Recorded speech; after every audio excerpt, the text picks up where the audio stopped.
47ാമത് സമസ്ത കേരള വാര്യർ സമാജത്തിൻ്റെ കേന്ദ്രവാർഷികത്തോടനുബന്ധിച്ചുള്ള യുവജന സംഗമത്തിലെ നമ്മുടെ വിശിഷ്ടാതിഥി ആദരണീയനായ ആരാധ്യനായ ഡോക്ടർ കണ്ണൻ CS വാര്യർ. ഈ സംഗമത്തിൽ നമ്മൾ ആദരിക്കുന്ന വിശിഷ്ട വ്യക്തി retired colonel Shri KVR Warrier.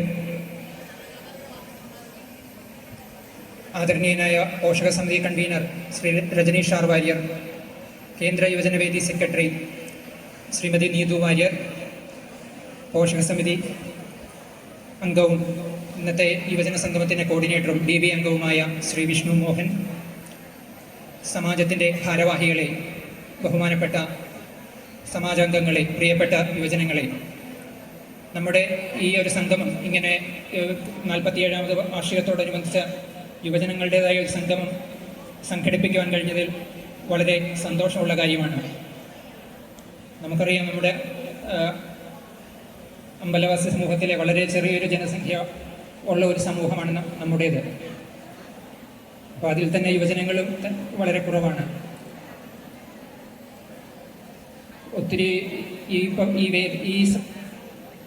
വാർഷിക വേദിക്ക് തന്നെ നമുക്കറിയാം ഉണ്ണായി വാര്യർ നഗരം എന്നാണ് അറിയപ്പെടുന്നത്. നമ്മൾ ഇപ്പോൾ ആലോചിച്ച് നോക്കിയാൽ നമ്മുടെ പതിറ്റാണ്ടുകളിലെ നൂറ്റാണ്ടുകൾക്ക് മുന്നേ ജീവിച്ച ഒരു വ്യക്തിയാണ്. ആട്ടകഥ സാഹിത്യത്തിന് അമരക്കാരൻ കൂടിയായിരുന്ന ഉണ്ണായി വാര്യർ. അപ്പം നമ്മുടെ പാരമ്പര്യം നൂറ്റാണ്ടുകൾക്ക് മുൻപേ ഉണ്ട്.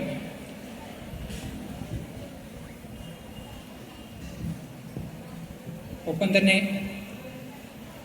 വഞ്ചിപ്പാട്ട് പ്രസ്ഥാനത്തിൻ്റെ അമരക്കാരൻ കൂടി ആയ രാമപുരത്ത് വാര്യർ.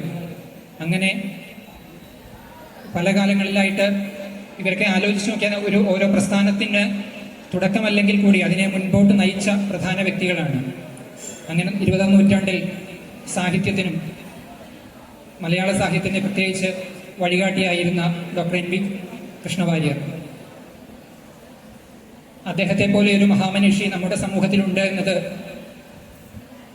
ഏകദേശം 18 ഭാഷകളോടെ അറിയാവുന്ന മലയാള സാഹിത്യത്തിലെ ഒട്ടേറെ എഴുത്തുകാരെ കൈപിടിച്ച് നടത്തിയ, വിളക്ക് കാണിച്ചു കൊടുത്ത മഹാമനുഷ്യയായിരുന്നു. അങ്ങനെ ഈ സംഗമത്തിനും അതുപോലെ നമുക്ക് 2 വിശിഷ്ടാതിഥികളെയാണ് കിട്ടിയിരിക്കുന്നത്. നമ്മുടെ വിശിഷ്ടാതിഥി ശാസ്ത്രകാരനും നമ്മൾ അഭിമാനമായ കേരള ഫോറസ്റ്റ് റിസർച്ച് ഇൻസ്റ്റിറ്റ്യൂട്ട് ഡയറക്ടറുമായ ശ്രീ ഡോക്ടർ കണ്ണൻ CS വാര്യർ. ഒപ്പം തന്നെ നമ്മുടെ ഇന്നത്തെ സാഹചര്യത്തിൽ വളരെ പ്രസക്തമായ, നമ്മുടെ രാഷ്ട്രത്തെ കാത്തു സൂക്ഷിക്കുന്ന സൈനികരുടെ കുടുംബത്തിൽ നിന്ന് ഒരംഗം.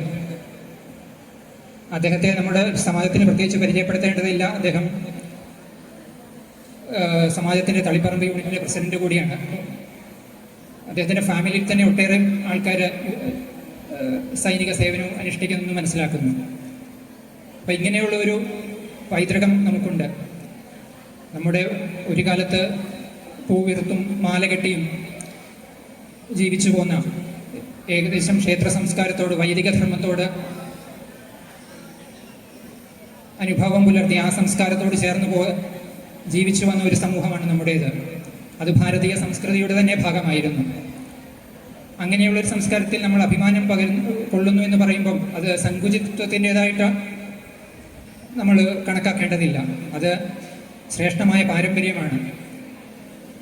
അങ്ങനെയുള്ള നമ്മുടെ ഭൂതകാലത്തിൽ നിന്ന് അതിലെ ഭദ്രമായ വിശ്വാസങ്ങളും ആചാരങ്ങളും മൂല്യങ്ങളും മുൻപോട്ട് കൊണ്ടുപോകേണ്ടത് യുവജനങ്ങളായ നമ്മുടെ ഓരോരുത്തരുടെയും കടമയാണ്.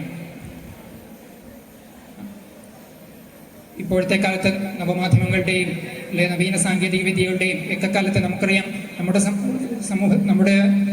സമാജത്തിൽ നിന്നും നമ്മുടെ സമുദായത്തിൽ നിന്നും ധാരാളം ആളുകൾ എല്ലാ മേഖലകളും പ്രശോഭിക്കുന്നുണ്ട്. ഒപ്പം തന്നെ സമൂഹത്തിൻ്റെതായ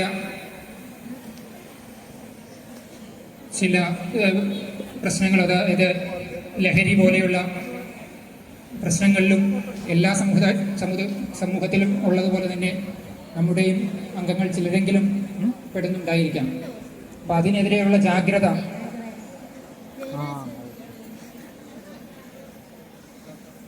സുചിന്തിതമായ ബോധ്യത്തോടെ നമ്മൾ ഓരോരുത്തരും കാത്തു സൂക്ഷിക്കേണ്ടതാണ്. നമ്മുടെ പ്രഭാവപൂർണമായ ഭൂതകാലത്തിൽ നിന്ന് പ്രചോദനം ഉൾക്കൊണ്ട് നമ്മുടെ മൂല്യങ്ങളിൽ ഉറച്ചു നിന്നുകൊണ്ട് മുൻപോട്ട് പോകുവാൻ നമുക്കെല്ലാം ഈ സംഗമേശ്വരൻ്റെ സന്നിധിയിൽ നിന്ന് പ്രതിജ്ഞ ചെയ്ത് മുൻപോട്ട് പോകാം. എല്ലാവർക്കും നന്ദി, നമസ്കാരം.